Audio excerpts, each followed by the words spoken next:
So it's been about 6 months time since I announced that I'm going to be making my own pressure washer, the QUIVR brand pressure washer. And I think it's time to give you guys an update. So in my hand, I have some updated renderings, some new design features that we're doing with this thing. It looks phenomenal. I'm super excited about how it's turning out. And we have some performance numbers as well to go over. But first, let's go ahead and talk about what has the delay been. Because back in, what was it, October, November at SEMA 2024, I announced that I'm going to be making my own pressure washer. Now, I've been going back and forth with different factories trying to find the exact solution, and I had one that I was working with. They were promising the world, and typically how those things work out, it doesn't work out, right? So their initial claims, we were getting 1100 PSI, we were getting above 2 GPM, everything was great, but the test units, my initial test units that were coming through, the performance was fantastic, the noise was far too loud, and the amps were not under 15 amps. So that's something that I've come to discover throughout this whole process. I've found that the way I do my tests, right? I hook the machine up into an amp meter. I run a flow test to find the GPM, and I have a PSI gauge at the nozzle. That's not exactly how pressure washers are normally tested. I came across the entire process throughout this whole thing. And the biggest thing that I've come to find out is that when they're testing amps, they allow the machine to run for a significant amount of time, 2 to 5 minutes typically, before they give you the reading. So this factory was giving me a reading of like 14.5 amps or so. I got the unit, I started testing it. I was at like 16 and a half, 17 almost. Nowhere near where I wanted to be, and the reasoning was, well, that's how these things are tested. My reasoning was, well, every other pressure washer that I test, right off the pull, I'm getting lower than 15 amps. So that's where I need to be, and they just weren't able to satisfy that. So unfortunately, we lost a lot of time there, but the great news is I have a new factory that I'm working with. Couldn't be happier with the entire process, working with all the engineers and all that kind of stuff to really develop exactly what I want. Now, initial test results, before I even show you guys the designs, I'll give you some of those. Now, when we talk about these numbers, there's a few different factors that go into it. One, again, the motor being paired up with the pump to how optimized they are. 2 is the voltage coming into the wall. We're making this thing to be 120 volts, right? The problem with that in the US, our power grid isn't exactly consistent across the board. So if you test your outlet and you're getting a true 120 out of there, these are the numbers that you can kind of expect, right? I've been in places where they're getting 122, 123 volts out of the wall. I've been on other places where they're getting 110. So if you're on that lower spectrum of the number, performance won't be quite as high. It'll still be very close. Just keep that in mind. That's going to be consistent across any pressure washer. That is why some of the reviews that Cars with Keeve does versus the ones I do, we get slightly different numbers, and it's for those reasons, guys. The power coming out of the wall and the pressure, the water pressure from your hose going into the unit does matter. So currently we're on motor number 3, and the numbers that we're getting are fantastic, guys. So this is the one that's working the best out for us. We're currently getting about 1,050 PSI and 2.1 GPM. Fantastic, incredible, fantastic numbers. I'm really happy with that. Again, this unit is going to be priced into that kind of, you know, again, with the way the world is right now, there's a lot of uncertainty on the pricing of things. So it'll be in that $299 to $399 range, right? So right in there, incredible performance, and what we're really optimizing for is longevity, professional performance at a budget price point. Now, really quickly, let's talk about the components of the machine. Is it going to be a triplex pump? No, it's not gonna be a triplex pump. The benefit of those is that you can really get a ton of performance out of them and longevity. You can change the oil, all that kind of good stuff. The problem with that is, in order to get the numbers that I want, you really have to be running like a 2 horsepower motor. And then when you convert that over to volts and amps, it's almost impossible to run that under 15 amps, unless you're just completely manipulating the nozzle, opening it wide up, and then you're fine. This one though, I wanted to be optimized for 15 amp breakers so that everyone can use it and still getting those numbers over 1,000 PSI, over 2 GPM at a fantastic price. So let's talk about some comparables there. You know, traditionally all like the ARs, the big boys, all these machines typically use a triplex pump. The Kranzla, on the other hand, uses an axial pump. The thing that's so special about the Kranzlas though is you can change the oil on those. Typically with the axial pump, it's a sealed unit and you don't touch it. Like sometimes, you know, with different vehicles, sometimes you change your transmission fluid. Other ones, it's kind of a sealed unit and they say, don't touch it, don't open that up, right? And that's what ours is gonna be. We will offer replacement pump heads, so no issue there. But it's one of those things that'll be easy to maintain and you'll still get the lifespan that you're gonna want out of this thing.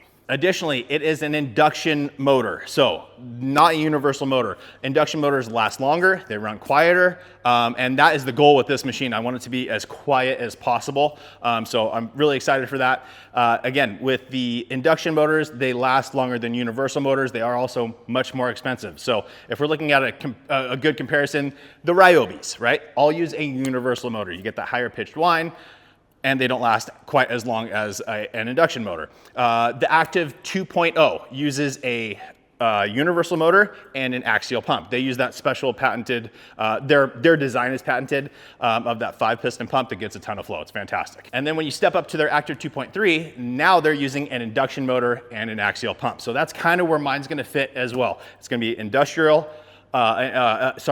motor, axial pump, at an amazing price. So with all that said, guys, let's go ahead and jump into the design of this thing.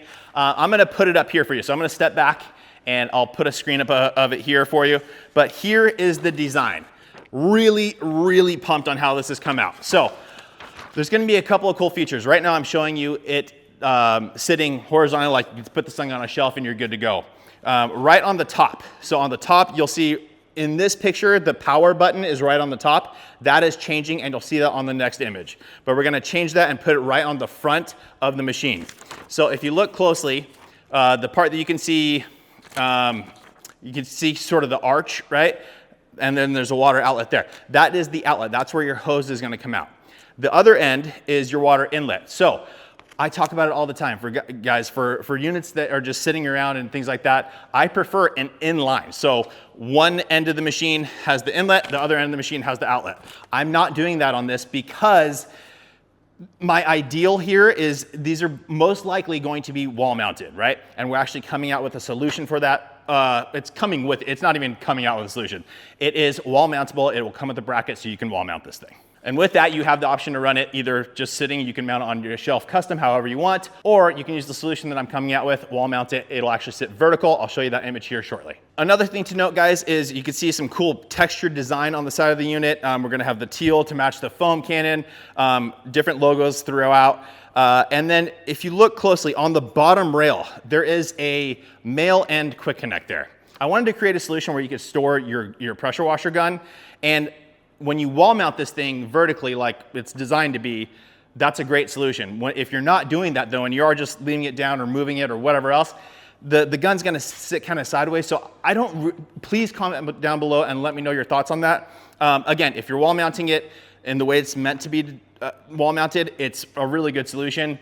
But if you're not, let me know your thoughts. If you guys have any other ideas on this, let's make this a cooperative solution, right? Let's all build this thing together and try and create the ultimate solution. So let's go ahead and go on to image number 2 now. This is going to be how it's supposed to be mounted. It's going to be sitting vertical like this. As you can see with this one, the power switch is on the side. The reason I did that is reached out to some of my friends in the industry, and one of my good buddies made a fantastic point of view and said, hey, you know, if you're wall mounting that thing up and it's higher, you may not want to reach up and try and turn it on and off. My rebuttal was, well, it's supposed to be mounted vertically on the wall and then it's right there in your face. His rebuttal to that was, yes, but what if somebody already has a shelf unit and they just want to mount it on that and it's kind of higher? And I thought to myself, yeah, that is a very fair comment. So we are moving the button, the on-off switch, to the front of the machine, slide of the machine. So where it is now, as it's wall mounted, you can easily just reach up to the side, turn it on, or if it is on a shelf, it's right on the front, boom, and it's good to go. Very, very easy and aesthetically pleasing and functionally pleasing as well. Now, another thing, guys, if you remember on the last image, the water outlet is going to be pointing right down. That way, if we do have a hose reel, which I'm trying to work on a hose reel solution as well, but obviously this will work with Cox reels and everything else, it'll point straight down. So you have a nice straight inline into your hose reel. So really clean look. Another thing that I want to mention on the design of this is I'm trying to reduce the footprint of this so that it fits in that little section, right? If you're looking, say you're inside your garage and you're looking at your garage door, there's that little bit of wasted space on the side of your garage door.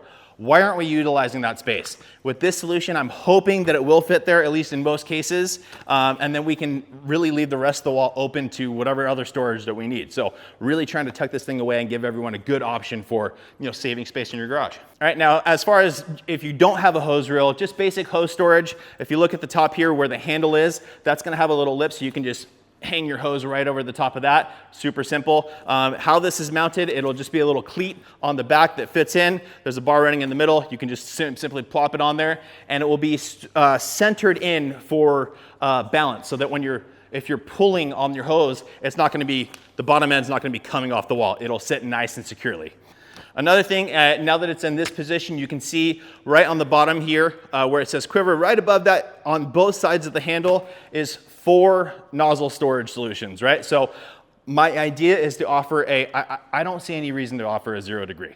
So possibly a turbo nozzle. If you guys do want a turbo nozzle, let me know. But what I was thinking was a 15, a 25, a 40, and also a 60 degree. And with that 60 degree, possibly changing the orifice size to drop the PSI, increase your flow even more for cleaning your wheels and things like that. So that's my idea. If you guys do, you know, if you're like, hey, we actually don't need a 15 or we don't need a 25 and I'd rather have a turbo nozzle solution, let me know. Please let me know. Again, this is a working project, and I'm happy to accommodate if enough people kind of want a certain thing and I agree, then we'll definitely do that. So you guys, those are most of the updates that I have currently for you. Now, as far as production time goes, again, this is a custom build ground up. So there's tooling that has to be done, paid for, production that has to go into it. We're still fine tuning a couple of things on the components of the motor and pump head, because currently we're getting fantastic numbers when we're hooked up to a hose. But if we're in a self-priming stage, like trying to pull from a bucket, or for the mobile detailers out there, which is what I am, right? So that's a big thing for me. Typically, when you do that, you lose about 10% performance, which is fine. Currently, we're losing a lot more than that. We're losing about 50%. There's some things that the engineers are working on, replacing a couple components to increase that and make the numbers much, much better. So I'm excited for that. I'll have an update. They're gonna be updating me, I think, next week on those numbers. So I'm very excited to learn about those. What I need from you guys, again, if you have any ideas, opinions on the design of this, especially for the gun storage.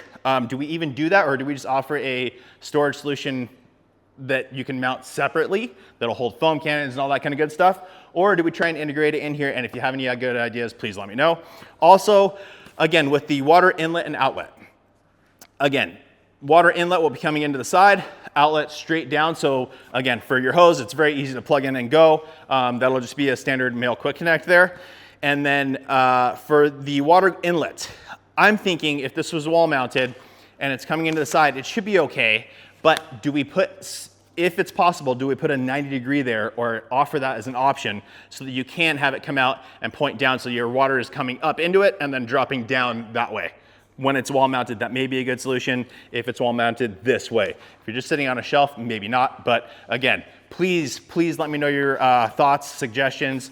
I am extremely excited and proud of the design of this thing, of how this is all coming out. I know it's different than what I initially put out, but just over the design process, we've come up with some really cool stuff, and I couldn't be more excited about it. So I also have some new products coming out, and that'll be in Saturday's video. I'll announce a new product that I'm releasing on Saturday. Because this process has been taking so long, I want to continually update you guys and keep some new cool products coming your way, right? I'm constantly working on a bunch of different things, but one of them is ready to go, and we will talk about that on Saturday. So make sure you're subscribed. Thank you so much for watching, guys. I really appreciate it. Please make sure to like the video, make sure you're subscribed, turn on that notification bell, and we will see you on the next one.